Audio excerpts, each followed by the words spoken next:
With me தளபதி படத்துக்கு போகலாமா? Sorry CM படத்துக்கு பார்க்க போகலாமா? ஸோ அப்படியே ஹேர் ட்ரை போட்டு நம்ம ப்ரேஸ்லெட்லாம் எடுத்து மாட்டிட்டு நானும் கொஞ்சம் அப்படியே ஸ்டைலிங்லாம் பண்ணிவிட்டு டக்குன்னு கிளம்பிட்டேன். லேட் ஆகிடக்கூடாது மார்னிங் ஷோ அப்படின்னு சொல்லிட்டு டைட்டில் கார்டு பார்த்தே ஆகணுன்ட்டு போய் கரெக்டாக வந்து பார்த்துட்டோம். ஃபஸ்ட் ஹாஃப் ரொம்ப நல்லா இருந்துச்சு. உடனே நாங்கள் வந்து இன்டர்வெல்ல போய் இந்த பெரிய பாப்கார்ன் வேணும்னு அடம் பிடிச்சி தளபதி ஃபோட்டோக்காக வாங்கியாச்சு. அப்புறம் செல்ஃபீஸ் ரீல்ஸ்லாம் வந்து கொஞ்சம் எடுத்துட்டோம்.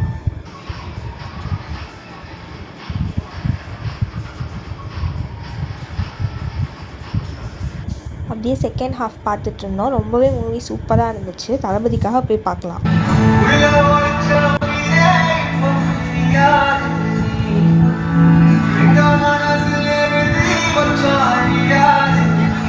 அப்படியே அழுதுகிட்டே மிஸ் யூ தளபதின்னு சொல்லிட்டு வந்துட்டோம். பாய், நெக்ஸ்ட் வீடியோவில் பார்க்கலாம்.